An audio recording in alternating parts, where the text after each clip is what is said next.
حضرت ابن عمر رضی اللہ تعالیٰ عنہ فرماتے ہیں کہ بنی اسرائیل میں ایک کفل نامی نوجوان تھا جو بڑے سے بڑا گناہ کرنے سے بھی نہیں چوکتا تھا۔ اس کی زندگی گناہوں سے بری پڑی تھی۔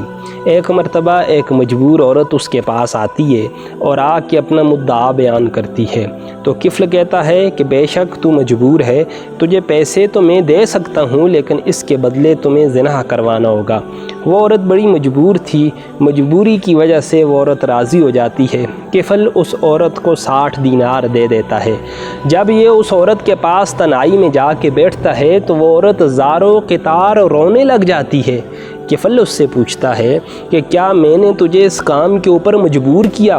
وہ عورت کہتی ہے نہیں، میں اپنی مرضی سے تیرے پاس اس تنہائی میں بیٹھی ہوں، تو نے مجھے اس کام کے اوپر مجبور نہیں کیا، لیکن ہاں یہ بات ضرور ہے کہ میں ایک نیک اور شریف خاندان سے تعلق رکھنے والی عورت ہوں۔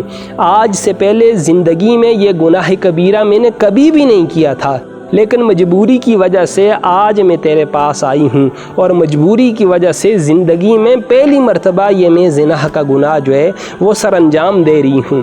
تو اس عورت کو روتا ہوا دیکھ کر کفل کے سینے کے اوپر جو پردے پڑے ہوئے تھے گناہوں کے وہ ہٹ جاتے ہیں۔ تو کفل رو کے کہتا ہے کہ یہ وہ عورت ہے کہ جس نے زندگی میں کبھی گناہ نہیں کیا، پہلی مرتبہ گناہ کر رہی ہے تو اس قدر رو رہی ہے، تو میری تو ساری کی ساری زندگی گناہوں سے عبارت ہے، میں اللہ کو کیا منہ دکھاؤں گا؟ کفل 60 دینار اٹھاتا ہے، اٹھا کے اس عورت کو دیتا ہے، کہتا ہے یہ دینار لے اور لے کے چلی جا، مجھے ان پیسوں کی اب ضرورت نہیں، میں نے اللہ کے واسطے تجھے یہ پیسے دے دیے۔ اور تنہائی میں ہی کفل توبہ اللہ سے کرتا ہے، اور تنہائی میں ہی کفل یہ وعدہ کرتا ہے کہ آئندہ کے بعد کفل کبھی اللہ کی نافرمانی نہیں کرے گا۔ ادھر رات آتی ہے، اللہ حضرت عزرائیل علیہ السلام کو حکم دیتے ہیں جاؤ اور جا کے کفل کی روح کو قبض کر لو۔ کفل کی روح کو قبض کرنے کے لیے حضرت عزرائیل علیہ السلام آتے ہیں۔ اب جب صبح ہوتی ہے، کفل گھر سے باہر نہیں نکلتا، لیکن گھر کے دروازے کے اوپر ایک تحریر لکھی ہوئی سب کو نظر آتی ہے، قد غفر اللہ للکفل، بے شک اللہ رب العزت نے کفل کی بخشش فرما دی۔ تو ایک دفعہ اللہ کے ڈر کی وجہ سے کفل نے گناہ کو چھوڑا، صدقے دل کے ساتھ توبہ کی، تو اللہ نے کفل کی ساری زندگی کے گناہ معاف کر دیے۔